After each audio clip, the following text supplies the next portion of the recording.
everybody. Welcome back to another episode of Card Talk, a podcast where we spend just a little bit of time talking about cards from Lord of the Rings card game and where we have Superlative February. My name is Dave Walsh. I'm your host. And I'm Grant Thompson, just along for the ride. And I'm Ted Bannock, and I love talking about superlative cards.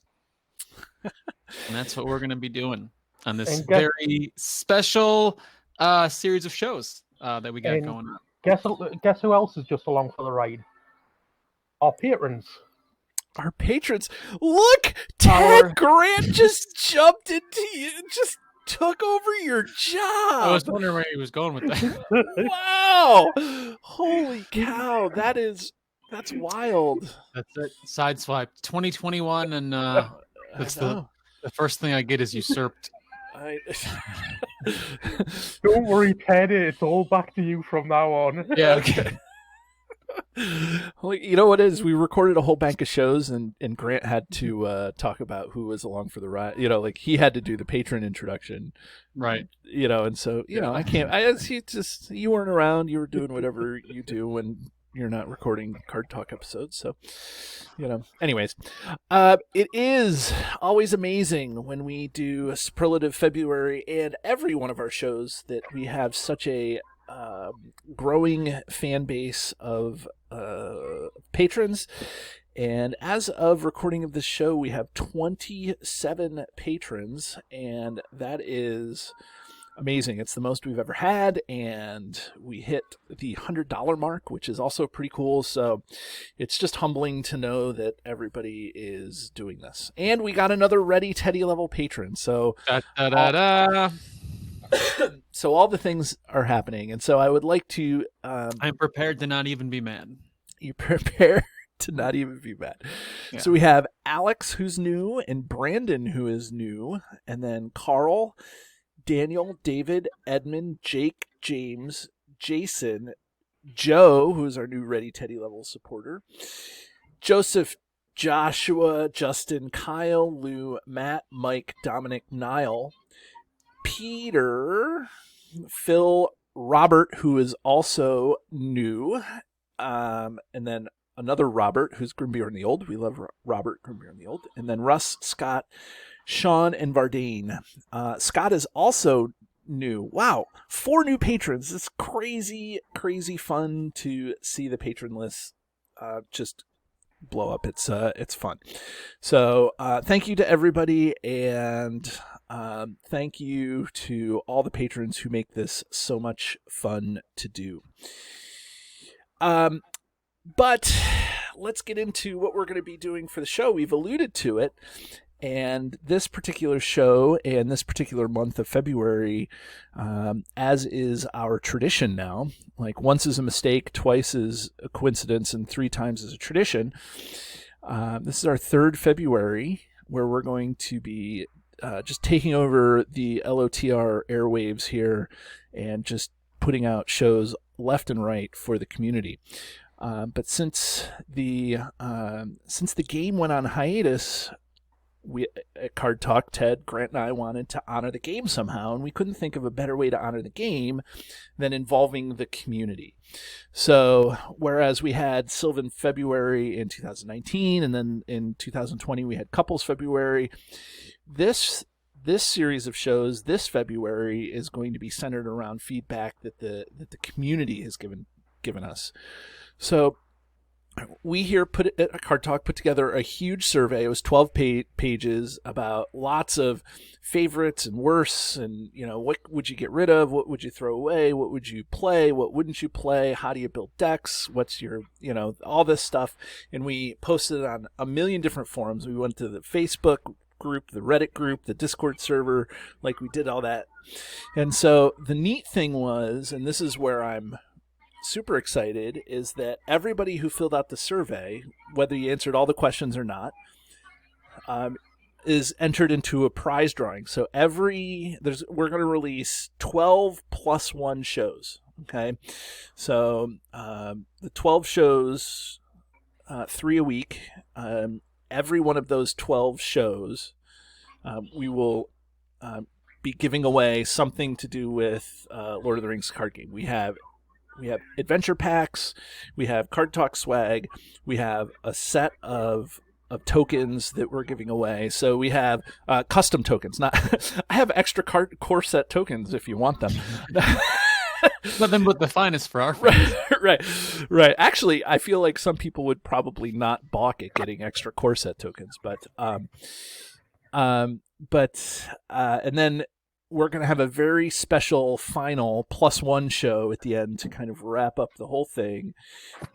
So the next few weeks on the show are just going to be feedback that we got from you. We're gonna give our opinions about it, but to hear what the community had to say about the game was crazy, and it was crazy good, crazy awesome.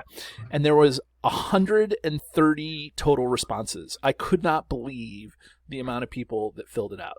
If you think about people who are engaged in the community and who do that, like sometimes I'm lucky, I'm happy to get 60 people. It's not that the community is not active, it's just that it's smaller. It's smaller compared to these huge other communities. So to get 130 responses is amazing.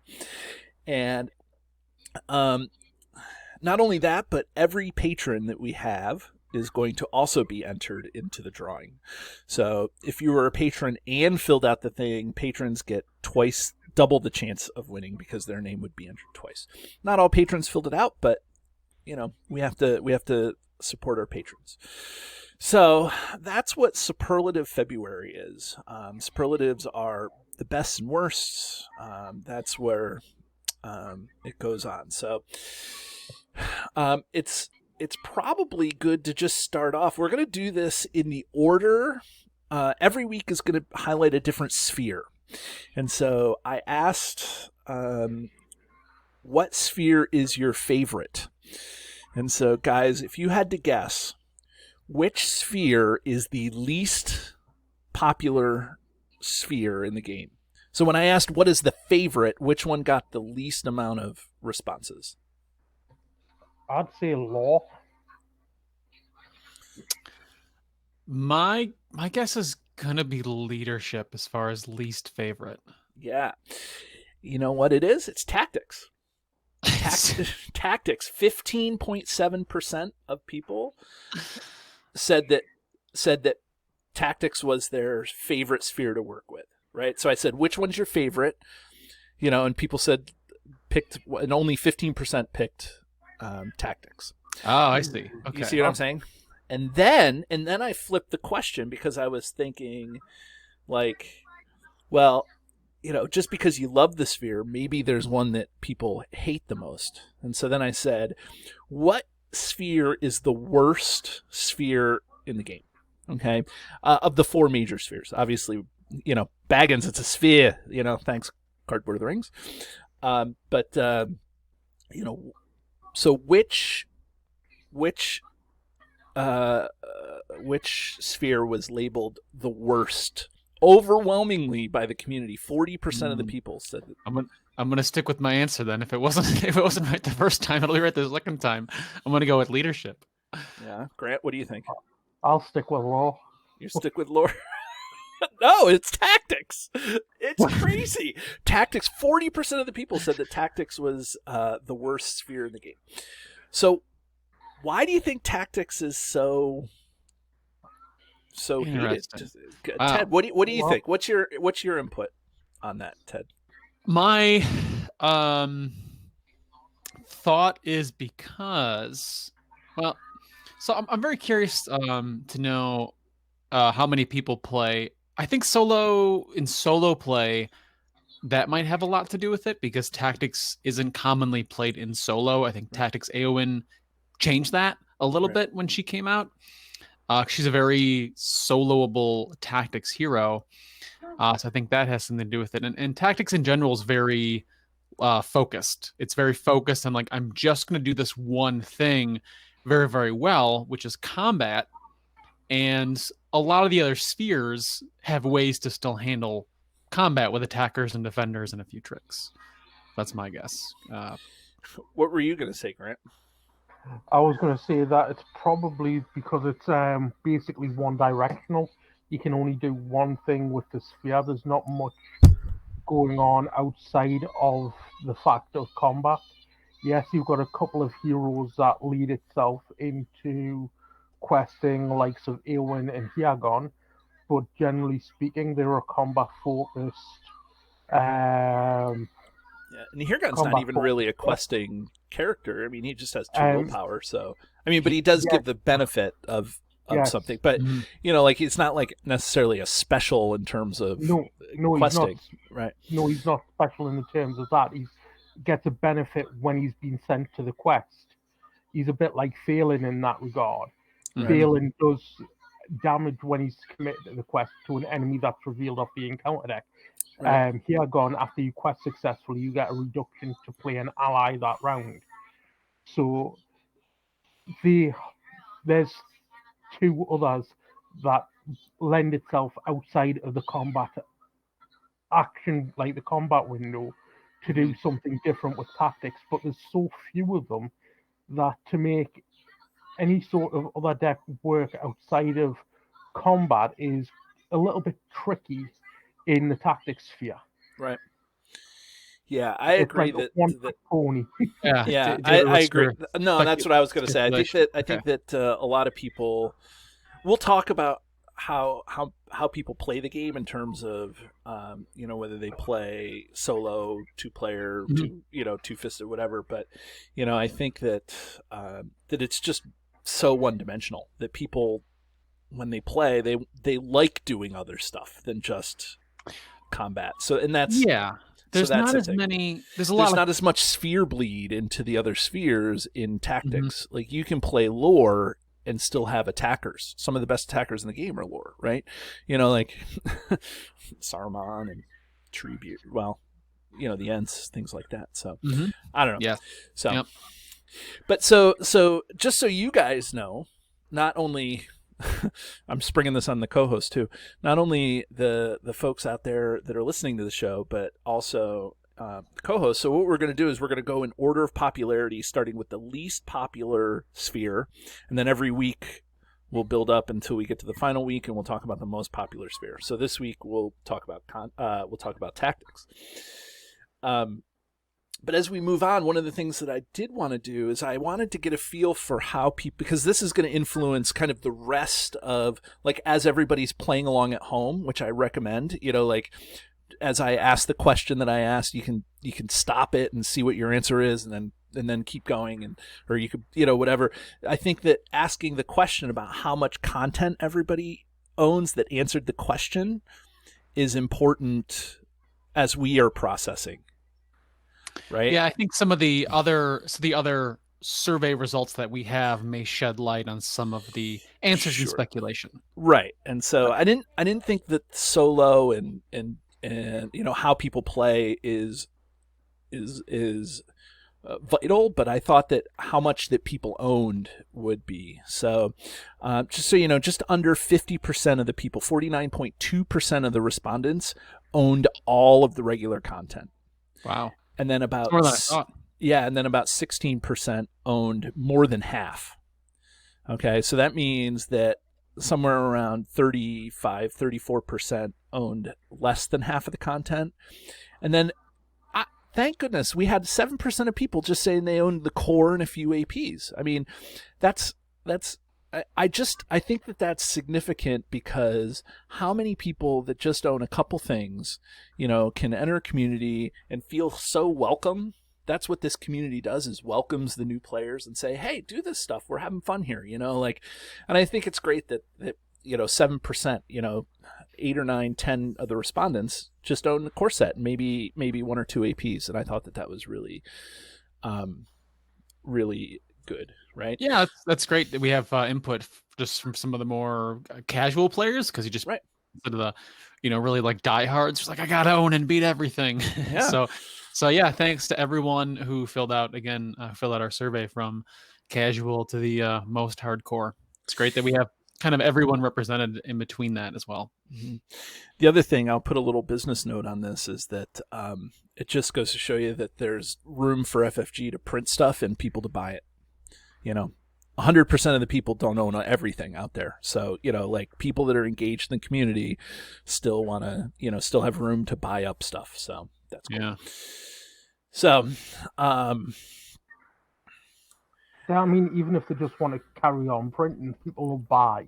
Right. Because even though they may end the game, even if they just continually print out core sets and the rest of the expansions with it, they'll find a market for it because more and more people will come into the game, see it, or have friends say, "Look, do you fancy playing this?" And people will play it because it's a solid foundation for a card game. It's it's not too difficult to learn, and once you get over that initial learning curve, you find that you enjoy it, and you can sit down and you'll want to play more and more. Yeah, I mean, and that's the thing. Like, and to tail off that question about how people play the game, and Ted, this isn't exactly what you wanted, but I also wanted to get a sense of all the respondents and whether they played with cards or whether they played digitally. So guess how many people exclusively play digital, so they don't own any of the content, or maybe they own it, but all they do is play digitally. How many? I'd say about 30% play solely digital. Ted? That's about where I was gonna go, but just for the sake, I'll say less than. I'll say 20 because I love holding cards. I'm gonna say 20% exclusively play digital. Only 4 people play digital exclusively. That's we were way high. Yeah, I mean, and that just goes to show you how much respect the community has for the property of the game, right? Like you want to own the game. Like I've always wanted to support FFG, but I still play on OCTGN. So I own everything and then I play it on Octagon. But I mean, I'm still supporting, and I still play with my cards too. But guess how many people exclusively play with cards only and don't play? So only 4 people play exclusively digitally, right? Or of the respondents, right? So something like 2% of the people, or like 3% of the people. How many people only play with cards? I'm gonna go ahead and say none, and that has probably, if you asked that question maybe a year ago, the number would maybe be higher. I think I did ask if people play a mix. So the three choices were cards exclusively, a mix of cards and digital, and then digital exclusively. Yeah, I don't think anyone exclusively plays with the cards. I think that'd be I'm gonna say 0%. 0%. Grant? I'd say about 5%. 62.5%. 5/8 of the people that responded to this exclusively play with cards only. You see, I like playing both. I like having the feel of the cards in my hand, but for ease and time, if I'm just wanting a quick game or if I'm wanting to play with other people, then I have to go digital. Yeah, I mean that's the thing, right? Even through the pandemic, this thing, play a mix of live cards and digital, like that didn't drive down the numbers to where you guys were thinking. I think we're skewed because we're a digital podcast, and like if we're going to bring content to people, like I do live playthroughs, but I'm in the minority. There's not very many people doing live playthroughs, and I haven't done one of those in a while. So it's interesting. It's just so much easier when you're talking about doing a playthrough. It's so much easier to boot up either OCTGN, Tabletop Simulator, or whatever sort of program that you're using, because everything's done, and the biggest part of it is the shuffling. I know, yeah, especially with my slippery Sylvan deck. Yeah, but I think that's what takes up the most time is the amount of times you have to shuffle your deck. And for me, obviously, I've got kids at home, so sitting down on a table and playing a game isn't exactly feasible for me. Right. I'll do it when the kids are at school or when I've got a spare couple of hours where I can sit and just have a game. But for me, it's just as easy to load up the computer. There we go. on I go. See if anybody's around on the Discord server, on Facebook. Yeah, let's play a two, Sure. 3-player game, and Right. there we go. I'm off to the races. But I prefer playing multiplayer over playing solo. Right.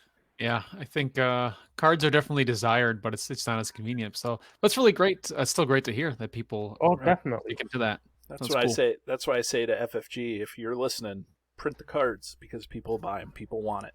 People want the cards. And people will continue to want the cards. Right. Yep. Well, those are some of the lead-ins that we have. We have people who really like to play the game live, and we have some people that are own. We have about half that own the regular content, but then half that don't own all of it. So the questions become, since we're going to start with tactics, we're going to tackle tactics heroes in this episode, and then some deck building stuff associated maybe with that. So I'll ask you guys, since you're gonna be the guinea pigs. I'm gonna ask you the questions, and then you're gonna try to answer them. So, do you want to do favorite or best? Let's start with favorite. Let's start with favorite. Okay, great. Okay, so I asked everybody on the survey. I said, "What is your favorite tactics hero?" Keeping in mind that favorite doesn't mean the best tactics hero. Okay. Now I don't know what that means to people, but it was pretty spread out. But there was two clear tactics heroes on the top of the list of favorite. Okay. So I'll give you guys a couple of guesses to see if you can name on that. And I have the list here in front of me, so I can tell you if they were, how many votes they had, and things like that. So okay, so go ahead, Grant. You give me, you start off. The first one I think that's at the top of that list is Tactics Eowyn. Tactics Eowyn is 5th on that list. Whoa! Wow. She only had 10 votes as being the most fun or favorite. Sorry, favorite. Tactics. I know she's not one of my favorites. Yeah, she's not mine either. But I know that people I've spoke to in the community swear by her being one of their favorites. So well, wait till we get to the next. Hold that for the next question then. Yeah. Yeah. And that's really interesting because David, you said, like, what does that mean to people when we discuss favorite versus best? Because for some people, like, that will be the same thing. Like, my favorite character is the one that's the best. But for a lot of people, it's not. They prefer a different character with a different flavor. So this is really great to analyze. As far as favorite, I'm going to say I'm going to go with Boromir. Boromir is tied with Eowyn in 5th place, 10 votes. Wow. Okay. Where's Grimbeorn on that list? Grimbeorn's 2nd, number 2 on that list. So with 15 votes. What can I say? He's my boy. I was going to say he's one of your favorites. And then there was a clear favorite by the community. I mean, it had 19% of the vote, but that's not. I mean, it was all over the place. So, Ted, do you have another guess at who? I'll subject my own bias to it, which is Tactics Aragorn. Tactics Aragorn had 9 votes, so below Boromir and Eowyn. Yeah, but he's getting, for me. Well, wait till we get to the next category then. So we strike out. We got 4 guesses and we failed, David. So yeah, what is the answer? The favorite hero, and it wasn't overwhelmingly, but with 20 votes, was Legolas. And it's not. Some people did say MOTK Legolas, so I didn't distinguish between MOTK Legolas or Spirit Legolas or the other tactics Legolas. Obviously, Spirit Legolas is off in the Spirit category, but and then the core set with 12 votes was Gimli. People love Gimli, and Baragon. Tactics Baragon made the list of the top. But Legolas had 20, Grimbeorn 15, Gimli 10, Baragon 11. Gimli 12, sorry, Baragon 11.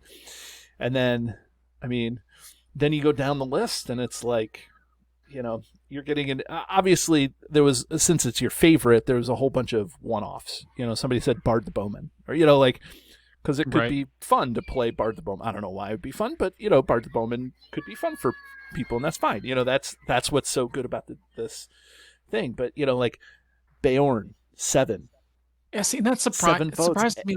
Gwaihir 4, Mary 4, Thorin Stonehelm 3, Bilbo 3, Imrahil 2. Imrahil's fun to play with, Imrahil is super fun to play with. I know. So yeah, I don't know. So it seems to me like some of the newer heroes seem to be lower, I guess, with the exception of maybe Grimbjorn.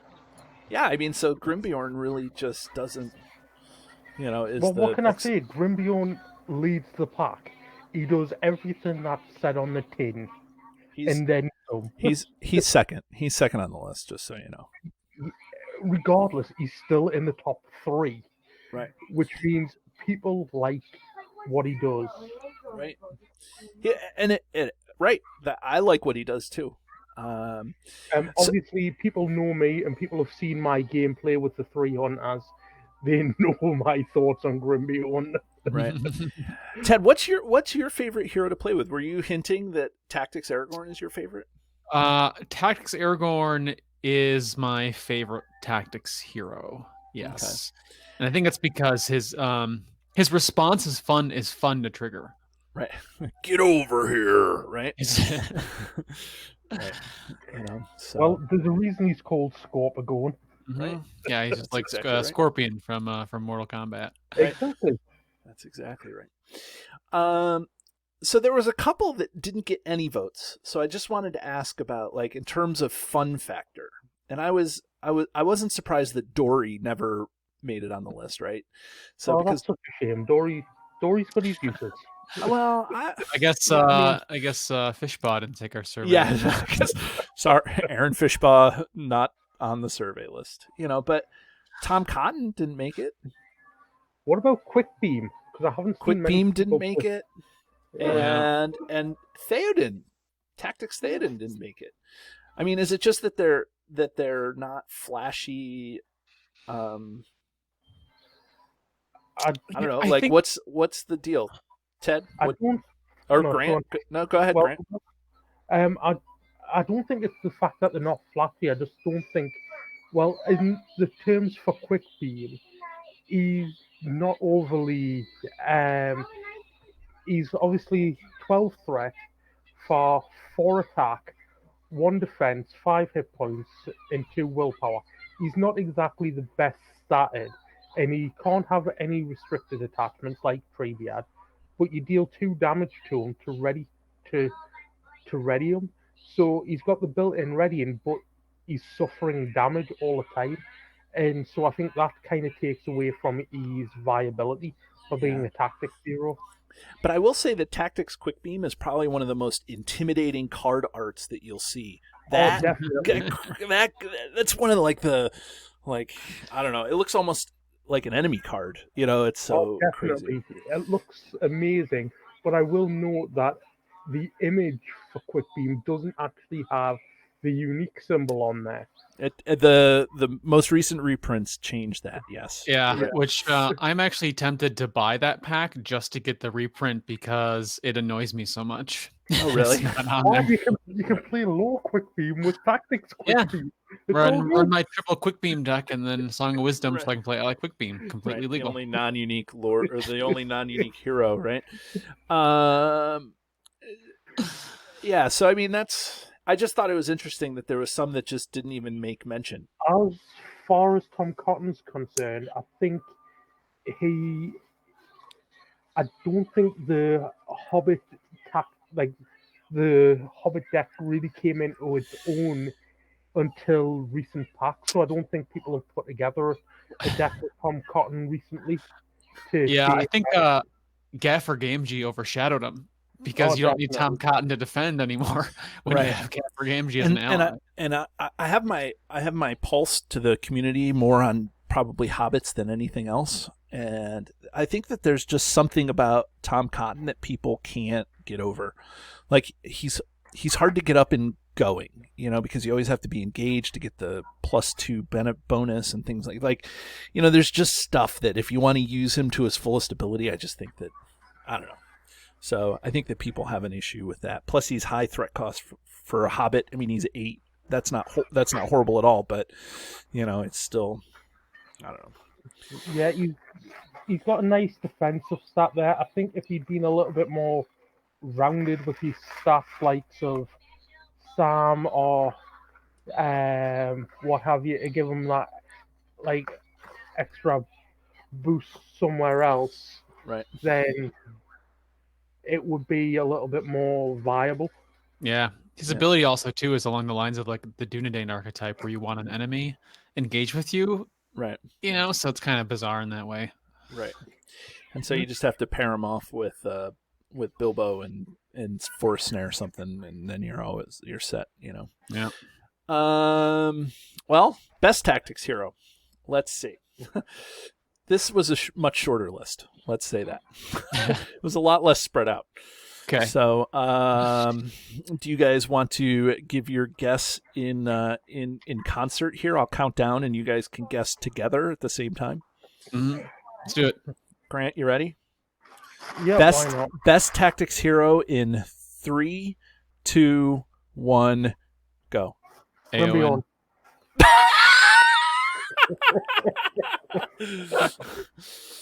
I almost said my favorite too, but that's not what we're trying to do. No. And so Tactics Eowyn ran away with it. She got 50% of the vote. 60 people said Tactics Eowyn is the best tactics hero, and I think the community got it right. But the next best person is Boromir on the list. They say, okay, with 15 votes. And it's the readying, and somebody even made the comment that Boromir is so awesome that he was one of the only heroes to have been nerfed since the game came out. Like he was that powerful, right? And so, I mean, not true. They also nerfed Barivor. Yeah, okay. Barivor got an errata, but again, that's a short list, right? Right. Yeah. So it's a very short list of heroes that needed an errata. And those two, they're strong without it. So the question that I have, I mean, we've done shows on Tactics Boromir, Tactics Eowyn, and so the question though is, of course, I think the community got it right, but is she that much better than Boromir? Is she 4 times? I mean, the community said 60 people to Eowyn to 15 of Boromir, so that's 4 times. Is she 4 times better than that? Ted, what do you think? I think that kind of is in concert with the results we've seen so far, because if tactics is the least favorite sphere among the community, it makes sense that everyone's that people rate the best hero as the least the one tactics hero she's the least tacticsy hero that there is, because her ability is a once per game effect, and so then her main stat is questing. Right. So yeah, she's like the one hero that on a regular basis doesn't attack or defend. And you can get her to do those things, certainly. Right. She defends very well with a golden shield. Very, very well. And then Tactics Theoden, who didn't make the list either of these, didn't make favorite or best. If he's playing, then, you're up to 5 willpower. Easy. I don't know. Grant, what's your opinion? Is Tactics Eowyn that much better than the next hero? I wouldn't necessarily say it's just that much better. I'd say that it goes down to people's play styles. Right. That many people play more predominantly, probably the way I play. They like to have a quester, they like to have an attacker, and they like to have a defender. Eowyn fits a questing bill. Right. But is she that much better than Boromir for what she does? Well, yes, she's got triple the willpower of Boromir. She's got 3 more willpower than what Boromir does, because he has 1 willpower. But then she can't do anything else. Yes, she can ready and do a 1-time strike for 10 attack. Boromir can ready every turn, every phase, by raising your threat by 1. So he can quest, he can attack, and he can defend. Mm-hmm. And his defensive stats 2, his attack stats 3. You can boost them easily with various attachments. and he's going to be. I'd say he's probably better in terms of stat line than what Eowyn is. Right. Yeah, But again, it goes down to how people play. They'll probably want a quest out over Boromir. Right. What were you going to say, Ted? Yeah, it's so surprising because those heroes are very, very different, right? Like they do very, very different things. Right. So it's so hard to compare them, but people do. So it's great Yeah, to see that kind of response. I mean, I'll just wrap this up and say I think that when you think about, like, when I think about who I reach for the most, and I mean I am skewed towards hobbits, but you know, like, I feel like I reach for Tactics Eowyn more than I reach for any other Tactics hero besides the hobbits, which I would consider like my favorite sorts of heroes. Like Bilbo, Tactics Bilbo is probably one of my favorite. Tactics Merry are my favorite, but that's my bias towards like favorite. But when I think of the best, like Tactics, like you said, Ted, you know, she's like the least tacticsy thing, and it's probably because I'm a solo player. So yeah. Well, Grant led into our next thing, and that's about deck building. You know, I asked the community about like what kind of decks they build, right? And we just wanted to know, like, when you play, even not even build, but just play. I said, you know, what kind of decks do you play? Do you play decks that all you care about is theme? The choices, so it was 3 choices. It was, do you care about theme only? Do you care about mechanics only? Or do you mix and match thematics and mechanics? So it's no surprise that most people, 60% of the respondents, said that they play a mix of theme and mechanics. Like, I feel like that's right in the wheelhouse of this game. Like, if you were just going to play any old game LCG, you know, you play it for mechanics, right? Like, oh, what's the best cards? But you're playing Lord of the Rings because you love the IP, so you want to try to build a Sylvan deck like me. You know, not build a Sylvan deck like me. You probably want to build one that's good. But, you know, like, build a Hobbit deck or build, you know, a 9 Walkers deck. Like, the theme is important. So it doesn't surprise me that people... But your deck also has to work, right? You can't have non-bow after non-bow in the deck. So, you know, so it doesn't surprise me that thematic versus mechanical decks, you know, most players do that.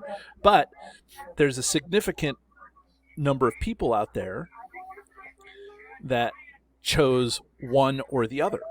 Like, I play thematic decks, I play mechanical decks. Guess which one was the winner? Grant, which one do you think was the winner? Do you think more people played thematic decks only or played mechanical decks only? I think people played more mechanical. Yeah. Ted, what do you think?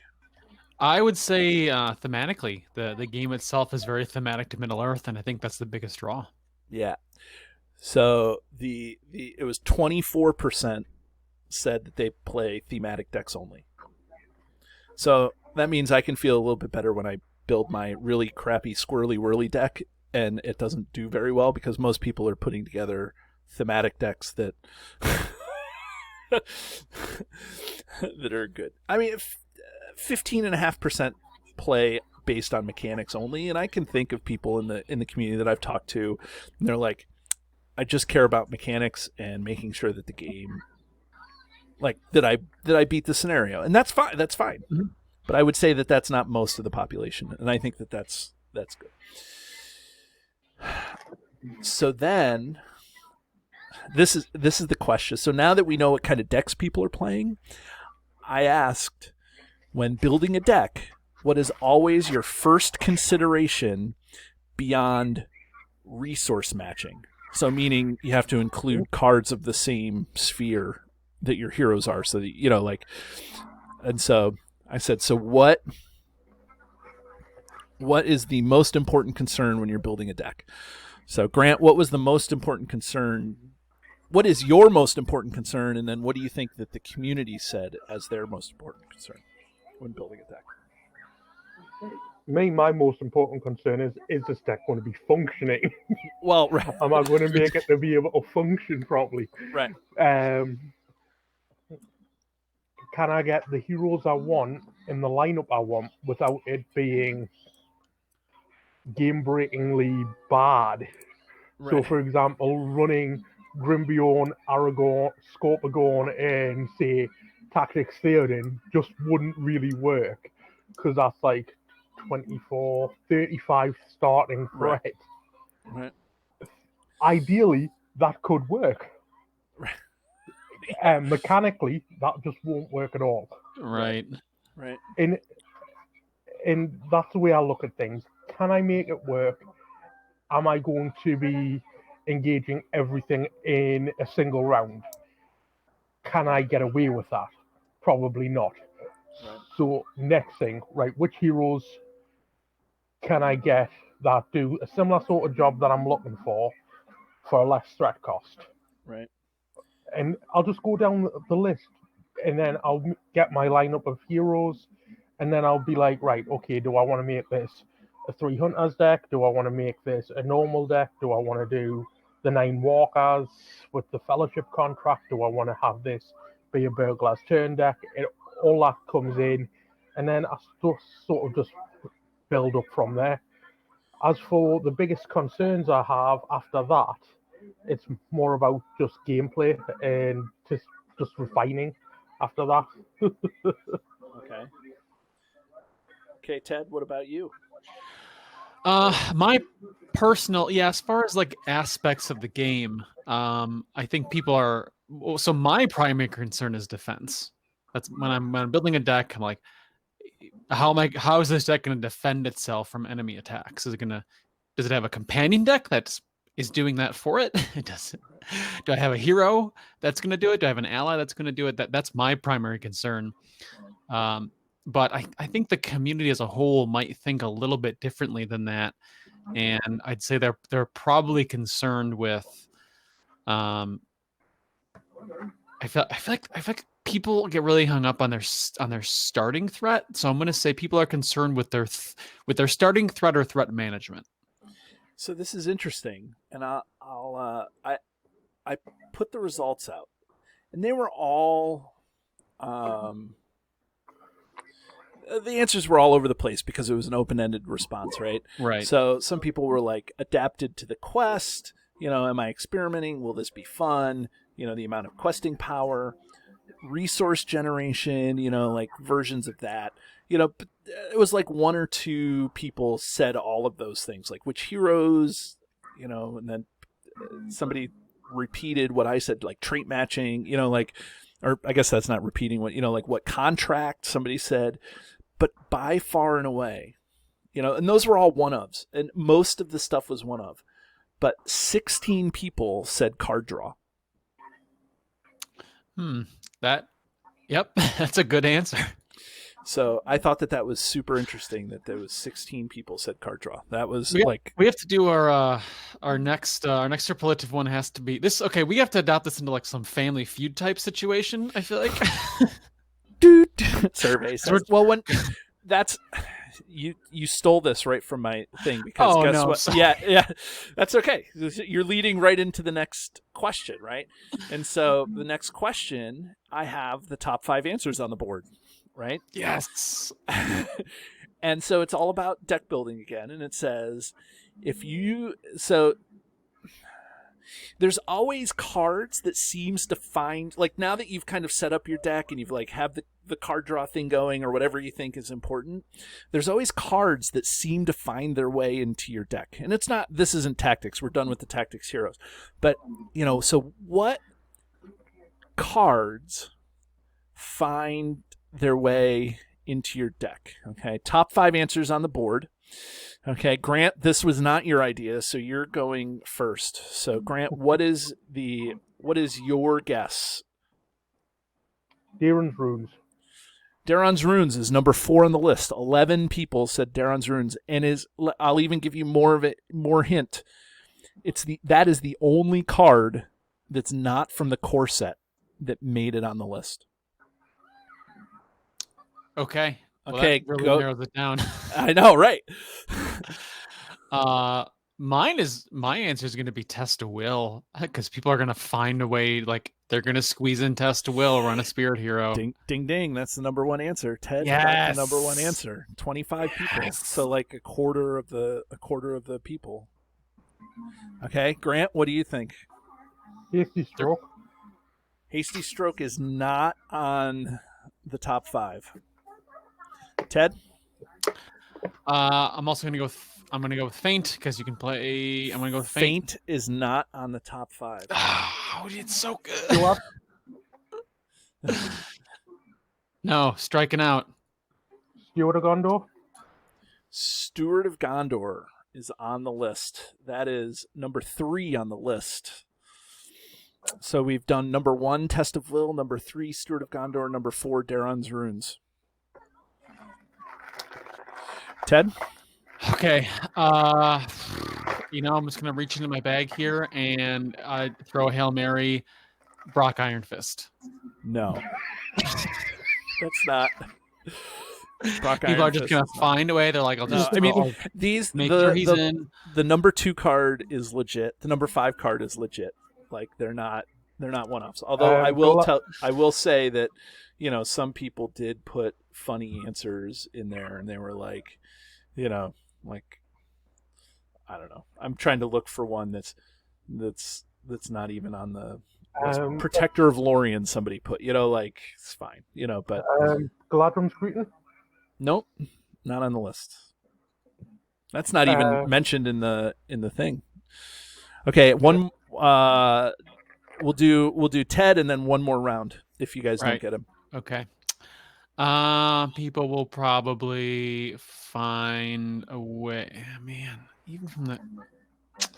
Come on. Of course, Gandalf, number 2 on the list. Thanks, Ted. 18. Unexpected Courage. And then Grant finished it off with Unexpected. I think Grant, you were a little too confident in that one. I guess there's not that many other. Number 5 on the list is Unexpected Courage with 10 respondents. Yeah. So, and those are top cards from the core set. Everyone that we named. Yeah, and you know what? And that's the thing. And I say this time and time again on this podcast is that how great is the life of the game that we can name 4 of the 5 cards. The community, not us. Name 4 of the 5 top cards that they always seem to find their way into decks in their core set cards. Some people would say that Steward of Gondor kind of, busts the cost curve, but I think the game has taken that into account over its life cycle. Test of Will, screws around with the mechanics of the encounter deck, but the game takes that into account as it, and the game is still fun playing those cards. Like it's just crazy that 4 of the 5 cards were there. So those are cards that always find their way in, but now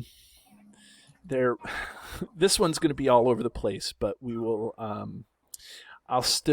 there was one answer that 3 people said. This one's a little more vague though. It said, what card have you looked at and you've wanted to include in a deck but then just never pulled the trigger on building the deck around that card? So like, what card makes people look at and say, oh, this card looks like I should build around, but then don't. If you guys can even get one of these, I think it would be wild. I mean, they're all over the place. They were all one-ofs because people have all different opinions about what decks they want to build. But okay. I'll go ahead and go first give me here. one. I'm gonna take a stab and say. I was just going to say, how about we say this? Why don't you talk about a card that you've always wanted to build around but haven't, and then I'll talk about what the community said. Ooh. That's a better way of doing this. Yeah, I feel like there's there's a handful of heroes that I haven't played, and those are certainly cards to build around. And we actually already mentioned one. We talked about Tactics Quick Beam. I've played him. I think I've only put him on the table one time. And I was playing this. I was actually playing one of the draft formats that the community has come up with. So I didn't even build like a constructed deck. Right. Because it's like, I got to think about how to. I'm like, I really wanna, because he's an ent and he's got the 4 attack, but no. Right. So that's mine. Right. Grant, what's a card that you've always wanted to build a deck around and haven't? Don't say Grimbjorn, because I know you build Grimbjorn decks. Well, I've got to say it's got to be Grimbjorn. No. Grant, no, what's in the all worst serious- card in the card pool? Grimbeorn. No. Don't speak such sacrilege. um, I've got to say that I haven't actually built a deck around Bran, Son of Bane. You know I've what? always went to I go was and going to look- say the same thing if one of you guys was going to say. I haven't built the Dale deck, not because of anything other than just, wanting to build other things when Dale came out, So, anyways, Oh keep no, going. I'm not talking about that one. I'm talking about the Tactics hero, Bran, Son of Bane. Brands. I'm thinking of Bard and Brand. For the Hills of Emyn Oh, I got it. with the response after Bran, Son of Bane attacks and Right. defeats an enemy, engage with another player, choose and ready one of that player's characters. I've thought about building a deck around them, but always found somebody else that I'd rather use. Right. Yeah. Some of the and again, the community was all over on this one because it was an open-ended question. They could have put any card in there, and everybody's going to have a different card that they thought. Yeah. But I'll take there a was- stab. You want to try one? Okay, go ahead. Ted. Yeah, I could see people like certain cards just maybe not like people. Yeah, they look at it and they're like, well, I got to do this specific hero or do this thing. Mhm. I And could not see, all of them are heroes. Just FYI. right. Yeah, I was gonna say actually, I think Narya. I think Narya might be on the list by player because you got to play like one of the two heroes that fits it, and then you got to find a way to give them their action, which is easy ways to do. But I could see someone naming that being like, this card looks great, but I'm like, because it's a ring of power, but they just haven't figured out how to do it. Right. Let me see. Narya. Nobody said Narya. Rats. See, that's the thing with this is that there's just so many things. So, do you guys know Vardane? Remember when Vardane, the most recent show Vardane was on?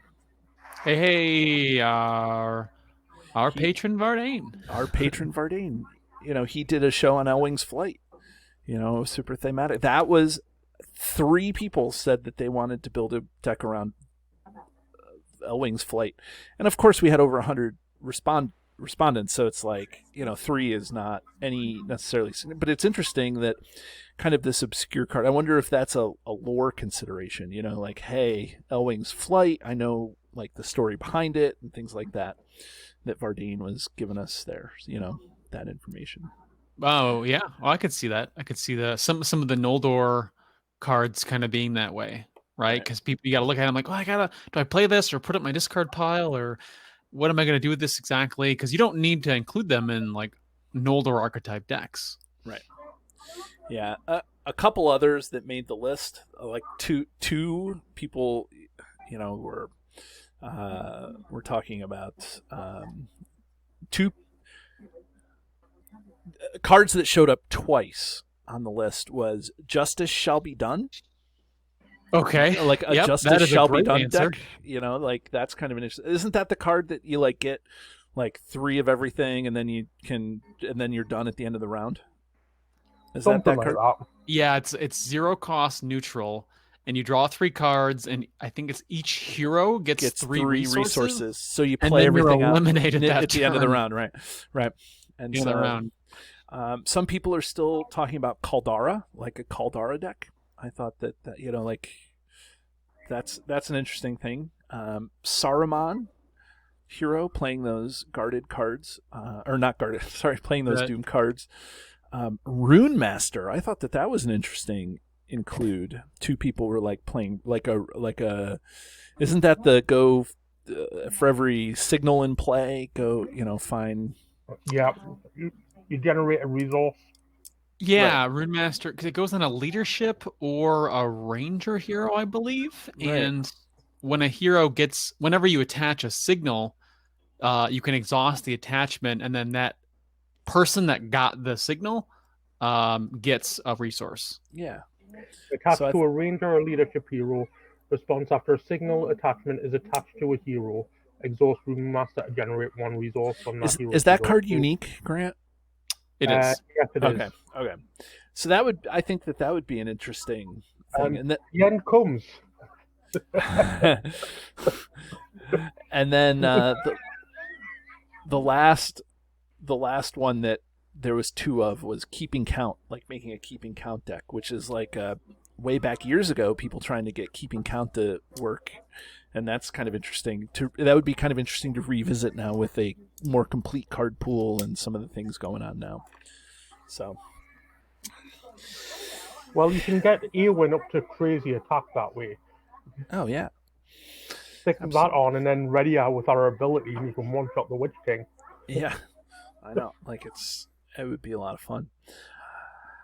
So, I mean, that's the flavor. I know that this show went a little bit longer, but that's really what we wanted to do, is just kind of, I mean, Card Talk itself was supposed to be like give people ideas about cards, talk about cards, and like I just thought that there was no better way to honor the game than to do a survey like this, and then come on the show and talk about the survey, and challenge you guys to like come up with what the community thinks is best, what the community like best and worst, and stuff like that. So I think it's a lot of fun. So we don't have anything highly scientific or arbitrary to talk about here to wrap up the show, but we got a survey that's about as scientific as it gets. yeah, scientific and arbitrary, right? And the answers to everybody else are arbitrary because it's opinion. Right. That's exactly. Maybe it's the epitome of highly scientific yet arbitrary. I think it is. Right. So join us next time where we talk about more arbitrary stuff from Lord of the Rings, the card game. There it is. Have a great day, everybody. Do you love the content? Here's what you can do to stay connected. Become a patron. The money collected through Patreon goes into keeping the lights on here at the podcast. We love our patrons, and you can join at many different levels. Visit patreon.com/cardtalk2018. You can subscribe to us, whether you're watching our YouTube channel or you're listening to us in your favorite podcatcher. Hit the subscribe button to get notifications of all our new episodes. Didn't know we were an audio podcast? Find us by searching Card Talk to get access to our 120 plus regular episodes. Didn't know we were a video channel? Find us by searching Card Talk LOTR LCG on YouTube. And there you can find not only our regular episodes, but you can find our bonus playthroughs and other content related to the game. Want to get a hold of Ted, Grant, or myself? Feel free to email the podcast at cardtalk2018@gmail.com.